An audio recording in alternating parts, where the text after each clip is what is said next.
Gita LLB আজকের পর্বে শুরুতেই আপনারা দেখতে পাবেন মেহেককে নিয়ে সবাই মশকরা করতে লাগে। অন্যদিকে দেখা যায় যে গীতা সেই কেসটা নিয়ে স্টাডি করছে।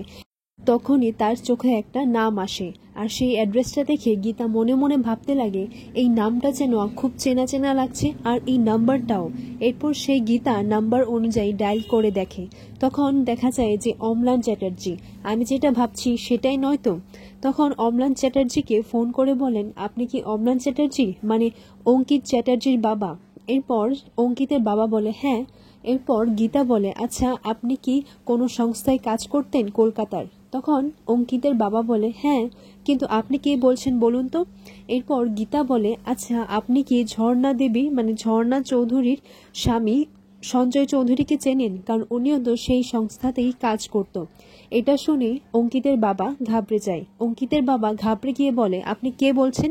কোথা থেকে বলছেন আপনি? অঙ্কিতের বাবার সুর একটু বদলে যায়। অঙ্কিতের বাবার এরকম রিয়াকশন দেখে গীতা ফোনটা রেখে দেয়। আর গীতা বলে, কিছুই তো বুঝলাম না, তার মানেটা কি?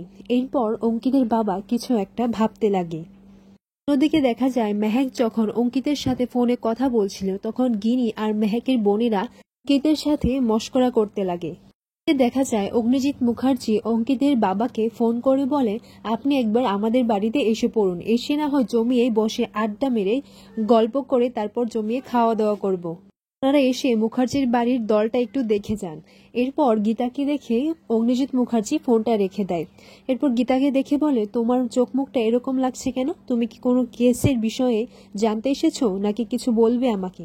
এরপর গীতা বলে, বাবা আপনার কাছ থেকে আমার একটা ইনফরমেশন চাই। আপনি আগে বলুন যে আপনি আমাকে সঠিকভাবে আর সৎভাবে ইনফরমেশনটা দেবেন।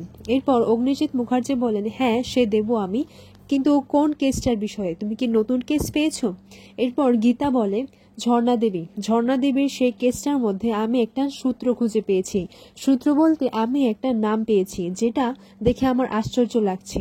আমি সেইখানে অম্লান চ্যাটার্জি, মানে অঙ্কিতের বাবা। এটা শুনে অগ্নিজিৎ মুখার্জি বলেন, তুমি ঠিক কি মিন করতে চাইছো গীতা?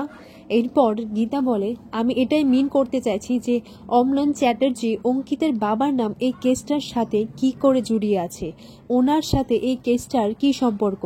এরপর অগ্নিজিৎ মুখার্জি বলে, তুমি কিন্তু আগুন লাগানোর চেষ্টা করছো। খুব ভালো করে জানো যে আমার মেয়ের সাথে ওদের বাড়ির ছেলের সম্পর্ক হচ্ছে, ওদের বিয়েটা হচ্ছে, আর তুমি এখন এইসব নিয়ে পড়েছো। এই কেসটা তুমি লড়বে না। এরপর গীতা বলে, কি বলছেন বাবা, এই কেসটা আমি লড়বো না? এই কেসটা আমি লড়বো। গীতা বলে, আপনি আবারও ভুল করছেন বাবা। আপনি আগেও ভুল করেছিলেন আপনার ছোট ছেলের সাথে কাব্যার বিয়ে ঠিক করে, এরপর মেহেকের সাথে কৃপানের বিয়ে ঠিক করে। এখন আপনি অঙ্কিতের সাথে বিয়েটা দিচ্ছেন। এই বিয়েটা দেবেন না বাবা, এই সম্পর্কটা তো আপনি এনেছেন, তাই না?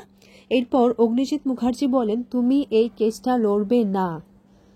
তুমি কি বলতে চাইছো যে অঙ্কিত ভালো ছেলে নয়? তখন গীতা বলে, না বাবা, আমি কখনোই বলিনি যে অঙ্কিত ছেলেটা ভালো নয়, ও ছেলেটা ভালো। আপনি কেন বুঝতে পারছেন না বাবা, এই কেসটার সাথে আমি জড়িয়ে আছি। আর ওদিকে তো। তখন অগ্নিজিৎ মুখার্জি বলে, সেজন্যই বলছি তুমি কেসটা লড়বে না।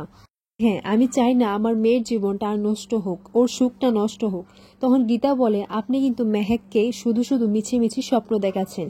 পর অগ্নিজিৎ মুখার্জি বলে, তুমি এই সংসারটার মধ্যে ভাঙন ধরার চেষ্টা করছো। মেহেকের যদি এই সম্পর্কটা ভেঙে যায় তাহলে কিন্তু সবাই তোমাকে দোষারোপ করবে। আর তুমি যখন এই কেসটা নিয়েছো, আমি বলছি গীতা, তুমি কাউকেই পাশে পাবে না। পর গীতা বলে, আমি আপনাকে একটা কথা বলেছিলাম, অ্যাটিটিউড আর স্ট্যান্ডার্ডের মাঝখানে একটা ফারাক রয়েছে। তখন অগ্নিজিৎ মুখার্জি বলে, কি? এরপর গীতা বলে, স্ট্যান্ডার্ড তাদেরই হয় যখন ঝড় বৃষ্টি বাদলে সব পাখিরা নিজেদেরকে বাঁচানোর জন্য অন্য জায়গায় চলে যায়, কিন্তু ঈগল পাখি ঠিক মেঘের উপরে চলে যায়, আর সেখান থেকে ঝড় বৃষ্টি আর তুফান দেখে। আর আপনি এভাবেই নিজেকে লুকিয়ে এখানে চুপ করে বসে আছেন। এটা হচ্ছে আপনার স্ট্যান্ডার্ড, আর আমি আমার অ্যাটিটিউড গিয়ে কোর্টে দেখাবো। পর ঠাম্মি এসে বলে, কি সব শুনছি, শ্বশুর মশাই আবার বৌমা, কিসের এত ঝগড়া? তখন গীতা বলে, ঠাম্মি প্লিজ তুমি আমাকে বারণ করো না, তুমিই হচ্ছে আমার শেষমাত্র আশা। এইদিকে অগ্নিজিৎ মুখার্জি ঠাম্মিকে বলে, তুমি ওকে আটকাও মা, তুমি ওকে মানা করো এই কেসটা লড়ার জন্য। এরপর ঠাম্মি বলে, কেন, এর পেছনে কি রহস্য লুকিয়ে আছে? এরপর দেখা যায় যে ভজন অগ্নিজিৎ মুখার্জিকে ফোন করে। অগ্নিজিৎ মুখার্জি বলে, আমি তোমাকে ঘৃণা করি, তুমি আমাকে ফোন করেছো কেন? এরপর অগ্নিজিৎ মুখার্জি চেঁচিয়ে উঠলে ভজন বলে, একদম চিৎকার করবে না অগ্নিজিৎ মুখার্জি, তুমি আমার সিনিয়র নও। শুনলাম বিয়ে নাকি ঠিক হয়েছে, বিয়ের দিনই বরের যখন বোমা ফাটাবে না, তখন মুখার্জি বাড়িতে বিস্ফোরণ ঘটবে। এরপর গীতা এসে বলে, শ্বশুর মশাইকে তুই কোনো বাজে কথা বলবি না, আর যদি বলিস না তাহলে সেখানে গিয়ে আমি তোকে মেরে ফেলে রেখে দেব। কোর্টের ভেতর মুখ চলে আর কোর্টের বাইরে হাত, তুই কি সেটা ভুলে গেছিস? এরপর গীতা অগ্নিজিৎ মুখার্জিকে বলে, বাবা, আমি যতটা আপনাকে শ্রদ্ধা করি, সম্মান করি, আমি আপনাকে বাবা ডেকেছি, ঠিক ততটাই আমি আমার কাজের প্রতিও সৎ। তা বলে, আমাকে ভুল বুঝবেন না বাবা, আমি আপনার প্রতি যতটা কর্তব্যপরায়ণ, আমি ততটাই আমার কাজের প্রতিও কর্তব্যপরায়ণ। আমি এই কোনোটার মধ্যে কম্প্রোমাইজ করতে পারবো না। আমি যেমন মেহেকের বিয়ে দেব, তেমনি আমি ওই ঝর্ণা দেবীকে বিচারও পাইয়ে দেব। আর যদি না পারি বাবা, তাহলে আমি আপনাকে প্রমিস করছি, আমি কথা দিচ্ছি যে এই মুখার্জি বাড়ি থেকে আমি এক বস্ত্রে এখান থেকে চলে যাব। পর গীতা সেখান থেকে চলে যায়। এরপর ঠাম্মি বলে, এই সব শুনে আমি আর কি বলবো, আমি তো এটাই বলবো যে বাহ, এরকম বৌমা যেন সবার ঘরে ঘরে হয়, অনেক পুণ্য করে এরকম একটা বৌমা পেয়েছি। ও তো দশভুজারে, ও 10 হাতেই সব দিকটা সামলাবে, ও তোকেও ছাড়বে না আর নিজের কাছেও না। পরের মুহূর্তে দেখা যায় যে অম্লান চ্যাটার্জি, অঙ্কিতের বাবা, তিনি খুবই চিন্তায় পড়ে যায় এবং কাউকে একটা ফোন করে বলে, আমার কাছে একটা উড়ো ফোন এসেছিল, আর আপনি ব্যাপারটা কিন্তু ভালো করে বুঝুন, এটা বুঝতে হবে। হঠাৎ করেই ওই ঝর্ণা চৌধুরীর স্বামী সঞ্জয় চৌধুরী কোথায় কাজ করত, আর তার সাথে আমার কি সম্পর্ক, এই সমস্ত কিছু নিয়ে জানতে চেয়েছিল, আমাকে প্রশ্ন পর্যন্ত করেছে। আর এইদিকে অম্লান চ্যাটার্জির স্ত্রীও সেখানে হাজির হয়।